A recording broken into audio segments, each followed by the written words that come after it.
What is going on, everyone? My name is Andy. Welcome back to another FPL video. In this one, it's my team selection for Game Week 22. So I'm going to show you how the team is shaping up, thoughts on how to use my 2 free transfers, what to do with Salah, which midfielder to bring in, thoughts on planning for the double game weeks that are coming up as well, plus more chat on De Bruyne too, and I'll show you how I did in Game Week 21. So if you enjoyed the video, make sure to give it a like, hit that subscribe button if you haven't done so already, and let's get into it. So let's start with a quick look back at Game Week 21. The game week that's lasted about 82 days or something like that. It's been so long, I didn't quite keep track, but it's almost over.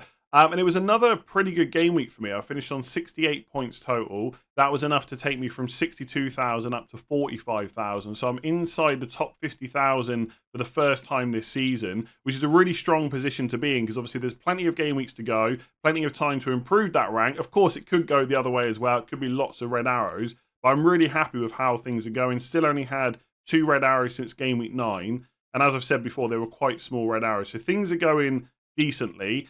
A lot of the points came from Gabriel, a massive 17-pointer. Obviously, I am over the moon with that. That's a great score to get from your defender. It could have been more, though, right? And I'm not getting greedy or anything like that. And I don't really care about Gabriel getting more points. But if that goal had been given for Gabriel, the second one, then my Saka captain would have also got more points as well. And since that game happened, they've now given the goal to Gabriel, which meant Saka should have had the assist. Now, FPL aren't going to update the points. They never do. But that could have been an even bigger score, right, for both Gabriel and Saka. But as it stands, Saka blanked in Game Week 21, which isn't ideal. Outside of that, my forwards did terribly. So Alvarez 2 points, Solanke 2 points, Watkins 1. And my goalkeeper didn't do great. Areola got 3 points. Everyone else returned. So I bought Richarlison in for Son. He got 8 points against Man United. 7 points for Gordon against Man City. That was great. Palmer got a 10-pointer with the penalty against Fulham. Obviously, Saliba got the clean sheet. Just didn't get any attacking returns like Gabriel. And Pedro Porro, another 6-pointer in a game where he's conceded goals. So all around, a decent game week. I think I'm pretty well set up. I used just 1 free transfer out of my 2. So I had Salah, who was flagged. Trent was flagged as well. We knew he was probably going to be out. And Son was obviously away for the Asian Cup. And I only made 1 transfer. I wanted to leave that decision of Trent or Salah till Game Week 22. I think that was a really good move. Obviously, there's a lot of luck involved. You know, any move you make, you hope you make a good decision, then you get the luck. And I've had that this week. I've done well without having to sell Salah or Trent. But I think overall it was a good decision to have made, and I can decide what to do in Game Week 22. So let's talk about that. So going into Game Week 22, I've got 2 free transfers and 3.9 million in the bank, which sounds pretty nice, but like a lot of people, I don't have Haaland in my squad currently, and I might need to get him back pretty soon. And as soon as that happens, all that money is gone. So I need to consider that when I'm making transfers for my team. As it stands with the defenders, 3 of the 5 are currently yellow flagged. So that's Trent Alexander-Arnold, Gabriel at Arsenal, and then Charlie Taylor as well. Now, Taylor, I don't usually want to play most weeks anyway. He's also got Man City away in Game Week 22, so I don't want to start him whatever happens. The good news is the deadline is on Tuesday, and any teams that are playing Tuesday or Wednesday, we should hear from their managers ahead of having to make our FPL decisions. So Arsenal are playing on Tuesday, so we should hear from Arteta on Monday. Now, I'm not saying he'll give us any valuable information, but hopefully he'll be at least asked about Gabriel, and then we can decide what to do. And with Liverpool, they're playing on Wednesday, so we should hear from Klopp on Tuesday. And obviously, he's announced that he's leaving at the end of the season, but he's had a press conference since then, I believe. And so hopefully a lot of the questions about him leaving have now been taken up in that press conference. And on Tuesday, he'll be asked about the Chelsea game and Trent and stuff like that. And additionally, I'm recording this on Sunday morning. Liverpool have an FA Cup game later today against Norwich, I believe it is. And so Trent might even be in the squad then. And if he's in the squad and he gets minutes, we can be pretty hopeful that he's going to play against Chelsea. Now, if one of Trent or Gabriel is out, that's not really a huge issue. I'd probably keep hold of them and just bench them because I've got Saliba on the bench currently, so he could just come in and play instead of one of them instead. And then I've got Pedro Porro as my 3rd defender against Brentford at home, and he's great, obviously. I just want to play him every single week. If Trent and Gabriel are both out, then I would have to make a defender transfer. Exactly which player I would sell is up in the air, because ideally I want to keep hold of both Gabriel and Trent, so I would sell Charlie Taylor. And because I've got 3.9 million in the bank, I could pretty much get anyone else I wanted to, but I need to be or I need to remember that I've got to get Haaland back in at some point. So I might just keep it cheap. So let's just say, right, run through the scenarios quickly. Trent and Gabriel both out. I play Saliba, and I probably sell Charlie Taylor for maybe someone like Davern or Doughty at Luton, because obviously he'll probably have a double come in game week 25. I don't really want to do that, though. The other option could be to sell Gabriel or Trent for someone like Kyle Walker, who's got Burnley at home this week, a double in 25, or maybe someone like Estepinian as well. Trippier would be a consideration for me because Newcastle's fixtures, especially after this week when they got Villa away, are pretty good. But he went off apparently limping in the FA Cup yesterday, so I'm not even sure what whether he'll be fit to play during midweek. So I don't really want to make a defender transfer. I don't think bringing in Kyle Walker is that bad, but where possible, I want to make those Man City double game week player decisions as late as possible, because it might be that something happens with injuries and suddenly I want to triple up on the attack rather than having a defender. And to be honest with you, I think Trent is great as soon as he's back fit. And I am still more than happy to have double Arsenal defence. I know there's been a lot of talk about them over the last few weeks, but they've shown again what they can do. There's a bit of goal threat from both defenders. They're one of the top defences in the league. And the fixtures are still pretty good coming up, I would say. Like, there's a lot of away games, but it's Forest away. Not expecting a clean sheet in game week 23 against Liverpool at home. Then it's West Ham away, Burnley away, Newcastle at home, Sheffield United away, Brentford at home. There's just no real issues there. And if Villa beat Chelsea in the FA Cup fourth round replay, then that game against Chelsea at home for Arsenal in game week 29 will also be on as well. And at that point, there's a chance that I won't need to free hit that week. And so keeping my double Arsenal defence is more than a viable decision. So, yeah, I'm pretty happy with it, right? So that's my defence. Trent, Gabriel, Porro, Saliba and Taylor. Sorry, the back three is Trent, Gabriel, Porro, and then on the bench is Saliba and Taylor. With goalkeepers, keeping the rotation between Areola and Dubravka. Areola's got Bournemouth at home this week, so that's the one that I'm playing. So ideally, I don't want to make a defender transfer. If I do, I guess Kyle Walker is the top player that I would want to bring in. But if I'm selling Charlie Taylor, I'd probably have to keep it a little bit cheaper. All right, let's move on to my midfield, which is probably a bit more interesting. So the current four that I'm playing are Richarlison against Brentford at home, Gordon against Villa away, Palmer against Liverpool away, and then Saka against Forest away. And then I've got Salah on the bench, who's currently unavailable through injury, plus Egypt is still in African Cup of Nations. So even if Salah was fit, he would go back and play in that competition and still be unavailable from an FPL point of view. Now, my general strategy at the moment is, where possible, just to use one of my 2 free transfers for a few different reasons, right? I don't think there's enough great players that I don't own to warrant using both of them anyway, but there's still lots more information to come. So fourth round replays in the FA Cup, especially between Villa and Chelsea, that could have knock-on effects in terms of when I use my chips. Haaland's probably not going to be someone I need to get in this week, but he might be next week. How do I want to go about funding that? It'll probably be through selling Salah, but either way, I don't think there's enough other great players that I don't own to warrant using 2 free transfers. I might as well keep giving myself more time to make some of those key decisions. So the short version is, I will probably do Salah to Foden and bench Gordon. Do I think Gordon needs to be benched this week? No, I think he's perfectly fine to play. But on paper, Foden is better than Gordon in game week 22. And I think Richarlison, Palmer and Saka, at least part-time, will all be on penalties this week. And Gordon's the only one that's not. So that's the only reason that I'd bench him, because I have to use one of my 2 free transfers. And by getting Foden in, obviously I'm starting to set up for Man City's double game week in 25. If, as I said earlier, I need to make a transfer for one of my defenders, then I'll probably just keep Salah one more week. Because as much as I would like to have Foden this week, I don't think he's so key that I need to use both of those free transfers. Who knows? Maybe I will do that. But I think in the end, my defence will be fine. So I'm probably going to sell Salah instead. Now, you could keep hold of him, but his agent has said he's probably going to be out for 3 to 4 weeks. That takes him close to game week 25. There's no guarantee that he'll be back for that either. I think that makes him a relatively easy sell. I am a little bit worried about how I might get him back in. But if he's a doubt going into 25, and then you couple that with the blank in 26 plus the fixtures Liverpool have afterwards, I would probably just risk not having Salah. And if Haaland's fit, I'll just captain him instead. So there is a chance that Salah won't be back in my team for quite a long time. There's also a chance that Egypt go out, Salah then is fit, and I need to get him back in straight away. But I think that will probably be my transfer. Now let's talk through that a little bit more.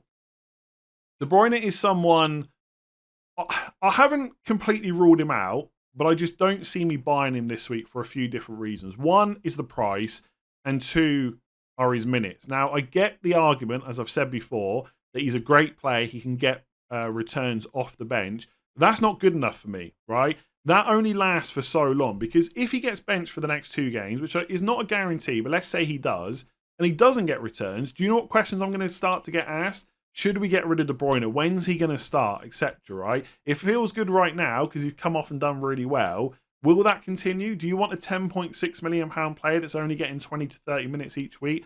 I don't, right? So I would need to be confident in his starts. And I would ask anyone that owns him this week, are you going to captain him? Because if you're not, that says deep down you don't trust his minutes. And for me, that's not good enough for a £10.6 million player. You don't have to captain De Bruyne for that price, especially when Haaland's fit. But this week, if you've got him for Burnley at home, surely you want to captain him. If you can't captain him, again, that says that his minutes aren't good enough. The other thing for me, and this is obviously very team dependent, is it would shut off getting other double game week players for me. So if I do, let me just reset this. If I do Salah to De Bruyne, which obviously I could just do and roll the other transfer, next week, right, if I need to get Haaland back in, I would need to make up 0.8 million, right? Now, that's not a problem. I could sell Watkins if I wanted to, especially if Villa aren't going to play in game week 29. I could sell Saliba down to a 4.6 million defender. Maybe I get someone like Doughty in. I'm not going to discuss the implications for blank game week 26 right now for Luton players, but let's just say I do that. I can afford it, right? But then I've got Haaland and De Bruyne and Trent. So they're the only 3 players doubling from Liverpool and Man City. Is that enough? No, probably not. Well, I could do Porro to Walker, so that gives me my 3 City. But how do I get 1 or 2 more Liverpool players in? If I wanted Jota, well, I can't sell De Bruyne, because obviously if you buy him, you want to keep him. I wouldn't have the money to upgrade Palmer, Gordon or Richarlison, so I'd have to sell Saka. And obviously right now, Saka's blanked a lot of games recently. Everyone would say Jota's the better option. But if I end up not wanting to free hit in 29, and Saka plays that week, plus the numbers he's putting up are better than last season, the fixtures coming up are not that bad for Arsenal, I don't really want to sell him. So I don't have a route then to get Jota. Whereas if De Bruyne is Foden instead, then later on, I've got 2.7 million. I could upgrade someone like Gordon to Jota in... he's down as Diogo, isn't he? I could get him in as well. So would you rather have... For my team, right? And look, your team might be set up differently. You might have more money. Would you rather have Foden and Jota or Gordon and De Bruyne? Because I know which combination I'd rather have if they're all getting minutes. And so I just don't think for my team I can make it viable to buy De Bruyne. And look, he might absolutely smash it against Burnley. If he starts, happy days. But I just don't know how confident I am with that. Like, I tweeted the other day that he was on the bench against Spurs, and some people replied that means he definitely starts against Burnley. I don't think it does. And if he does that mean he starts the next game as well? I think there's got to be doubts around. I think he's being managed. Like Pep said, he was ready to start and play 90 minutes against Spurs. What happened? He was on the bench, right? And it's not like... And Man City did very well in that game, but it took a while until they got their goal. And so you think if De Bruyne was that fit, he would have come on earlier. No, that's how I look at it anyway. So I think De Bruyne is great. He's been brought in by so many players this week. I know he's going to punish me, but I don't think I can make that call. And then with Foden, the only reason that I'm bringing him in before Jota is because the fixtures are better in the short term. Man City have got Burnley at home and then Brentford away, whereas Liverpool have got Chelsea at home and then Arsenal away. That's it, right? I suspect by game week 25, if Haaland's fit and Salah's not, then I'll probably have both Jota and Foden. I think it just makes sense to buy Foden first. Is there risks around his minutes? Of course there is, but he's also not 10.6 million. And ultimately, I've got to use one transfer this week. I'd rather, if I could, just roll the transfer and have 3 next week, because I don't particularly want to make any of my decisions about double game week players until as late as possible.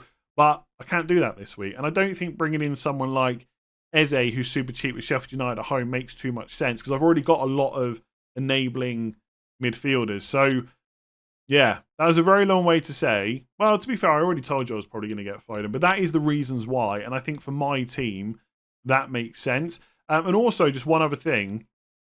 I think there's a chance that... So I saw Richarlison as quite a short-term option.